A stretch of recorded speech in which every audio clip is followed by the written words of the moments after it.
Hi, my name is Anik Ochola, and I am welcoming you to this beautiful space. Thank you for taking time to listen to this. Welcome to my space.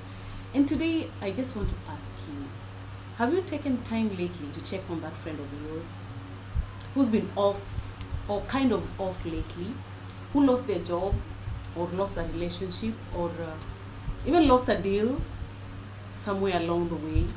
Have you taken even a minute to check on people at home, your folks, your siblings, and other friends, even colleagues at some point? When was the last time you talked to them? Did you check up on them?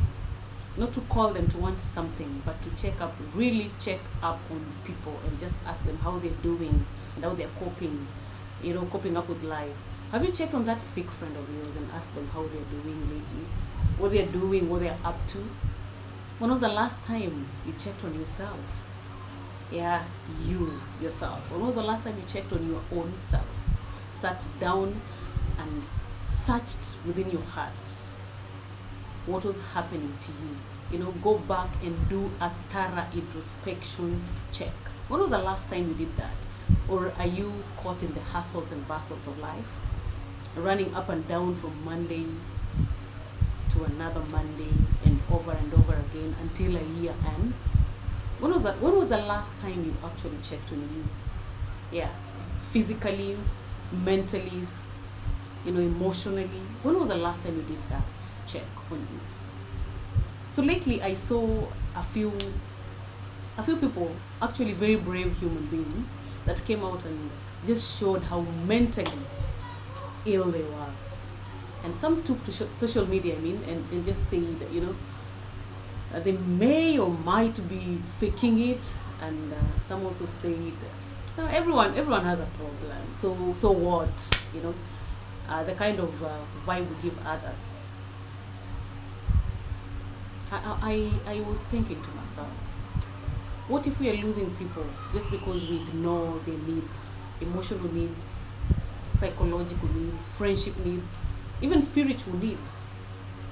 Why is it that whenever someone comes out telling us that they are ill, we also want to tell them how ill we are and we are still coping with life?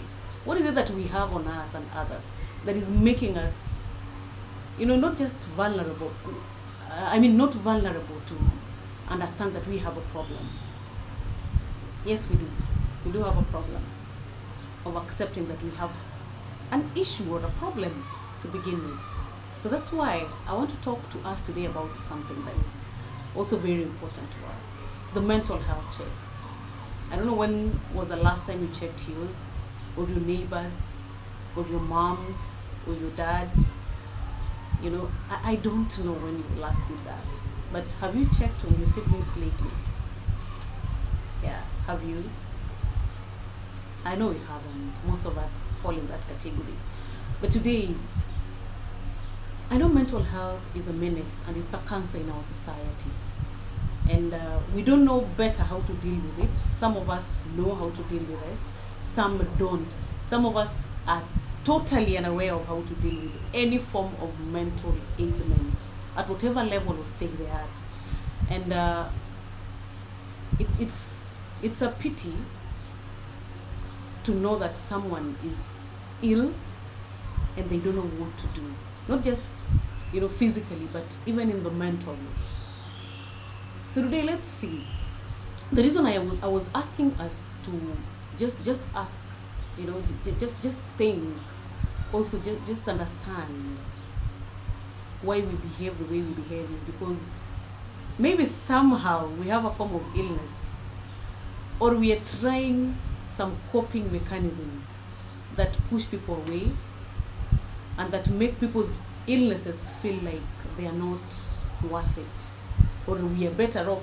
We are coping better. Why can they cope better? We can't be coping better. Not all of us are meant to cope the way others cope. We have different coping mechanisms. Some numb it, the people who don't want to talk about it, who go into their shells and numb everything, and the people who just want to go out and numb it with also alcohol or any other drug. And there are also people who just want to go sleep And there are people who sulk, there are people who just want to dance and sing and laugh. That's why you should check on that friend of yours who laughs a lot. Yeah, that one whom you think is happy. Sometimes it's not happy, it's masking the pain. And we know how to mask pain better, by the way. Some of us know how to do that better than anyone else. We can mask that pain when we are to the last drop of our blood, but we keep on masking that pain to the letter. But here are some of the things that I think we might not understand in this mental health suffering. It hits us differently. That is one. That's a given. And some because of loss of jobs, friendships, or relationships, or a deal gone sour, or they just can't cope with the life economic hardships like most of us now.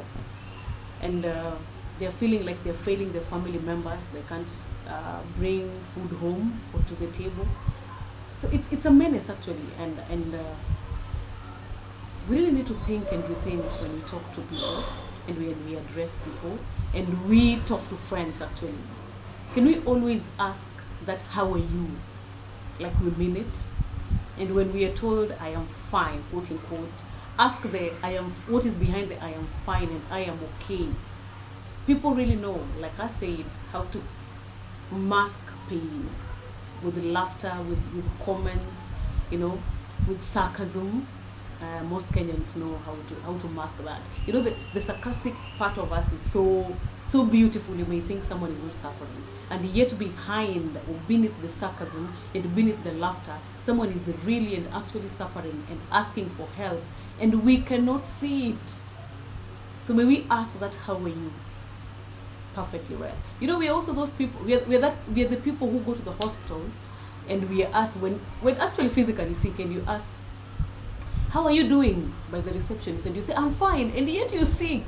You've gone to seek medication. That's how actually weird we are. How many times have you gone to the hospital and just answered, I am fine actually, but you're sick? So many times. I too have been there. So may we put this into our minds, that we need to check up on people and see what is happening to them.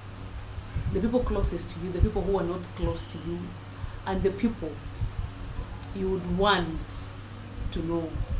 People you're just interested in. Even business mates, co-workers, some folks you went to school with. They just cross your mind, and you're like, let me check on ABCD. Yes, please check on people. Check on us. I'll check up on you. Let's have each other's back. And when you feel like everything is weighing you down, please reach out for help. Yeah, reach out for help. And how do you know that you're actually mentally ill? Most of us don't even know. Like I say, there's that masking of sarcasm. Of pain with sarcasm, masking of pain with laughter, numbing the pain with alcohol or other drug substances. Also numbing the pain with a lot of sleep, sulking, hyperactivity. The people who, when pain hits hard, they just want to be everywhere and anywhere. There's that hyperactivity that is not actually normal. And there's also this overeating, indulging, binge eating, binge watching your Netflix from Monday to Monday for 7 hours and going and counting. That can't be normal for a normal, productive human being. You can't do that. On normal days, work days, no, it's not normal. So when you see things that are not normal to you, I know normalcy is relative, and something that is not normal to me might not be normal to you. If you see that you are off your normalcy, your normal activity range, the things that you do and you feel okay, when you see that, please start sitting down and questioning what is happening to you. Kindly do some introspection. Just ask yourself, am I okay today? At the end of the week, ask yourself, what is it that is eating me? Is it a comment that someone gave out to me over the week or within the week, and I'm feeling like they hit me below the belt? Such kind of comments. Maybe at workspaces, someone insulted you in a manner, in in a sweet manner. There's a way you can insult someone and camouflage it and serve it so well. Is there something that you are not feeling okay with? And that something that I want you to see inside you. That one. Do a weekly introspection. Check if your normalcy is abnormal. You are the only one who can know. Like I said, normalcy is relative. You're the only one who can tell, no, I can't be watching Netflix or watching videos or audios or doing social media for over 10 hours and not being productive. Yeah, and living your goals, the ones you had set, leaving them to nothingness. When you've started overthinking things, we do this a lot. Most ladies, I'm one of them. There's this part that people just start thinking and overthinking just because of a comment. We're human, yes, but there's that part of overthinking that is also abnormal. It brings you to a point where you question every single thing about yourself. Just a simple comment like, you don't look good today, your clothes don't fit you well, can take you into a rage. Now that is not right. Or you go into a public service vehicle and you start throwing tantrums just because there's a deficit in your balance, in your fare. It is not really okay. It is not right. So when the normalcy becomes abnormal to you on a personal level, please have a seat with yourself. Yes, with yourself. Ask yourself a few things. On a normal day, would I do this? Have I been doing this? How long has this been happening? Is there something weighing me down that I need to know or unearth and dig out and find out what that cancer is? Am I sick? Physically. Are there headaches and migraines? And are you always tired? You can't be always tired. No. It's impossible for a productive human being who is of good age like mine be tired 24 hours. No, it's not possible.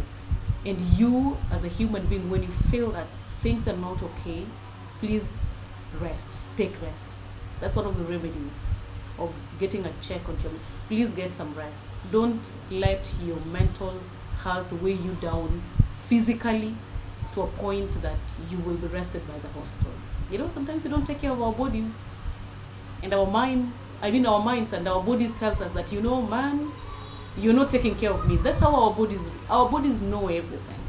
So whenever our mind is on the overdrive, our bodies will sense it. And that's how we feel. We feel sick and tired and feeling sick and tired. You get it. I believe it's simple enough to know that. Please get some rest. Eat when necessary. Like I said, overeating is one of the signs that you're not okay. Binge eating. You eat from 0 hours to 24 hours. You snack within those times. Like the world is ending. No, there's something that is off mentally. Please get some balance. Eat well within your normal timeline. There's a normal timeline everyone has. Please eat within that time. Don't overeat. There are people who will tell you when I am stressed, for example, I tend to eat a lot. So people know some of the triggers that they have. So please know your triggers. That is number one. Know your triggers. As you find or seek help, know your triggers also. What is triggering you? Is it work? Is it a relationship? Is it money? Then find out how you can help your triggers. Yeah.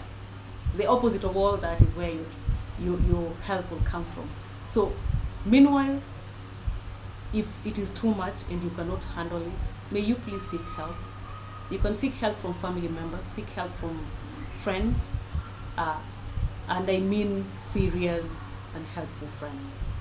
Seek help from your pastors, people you trust, yeah, and seek help from God.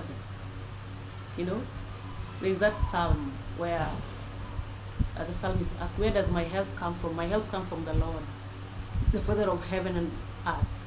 may you know where your help comes from. Some of us, our help has been from God. Please ensure that you have God in your life, that whenever you look for help, help is there. That's where help will be 24/7. And another thing is, may you seek medical attention when you feel ill physically. Please do seek medical attention. Whenever you feel sick in your body, seek medical attention. Don't leave that ailment to eat you up to a point where you don't know what to do. Make it a point to seek medication, to seek help, to eat well, to do things in moderation, balance, life balance, and know your triggers. Know your triggers. Know your triggers. Yeah. And keep your heart pure. Guard your heart, Guard your heart. Above all else, guard your heart. It is where life things flow from. Yeah. Guard it with all your life. Guard it. Guard your heart. That whenever things like unforgiveness comes in, please just bring it out. You must not poison your heart. You must not poison your heart with unforgiveness, with vile, with envy, with denial, with guilt, with shame. Don't poison your heart.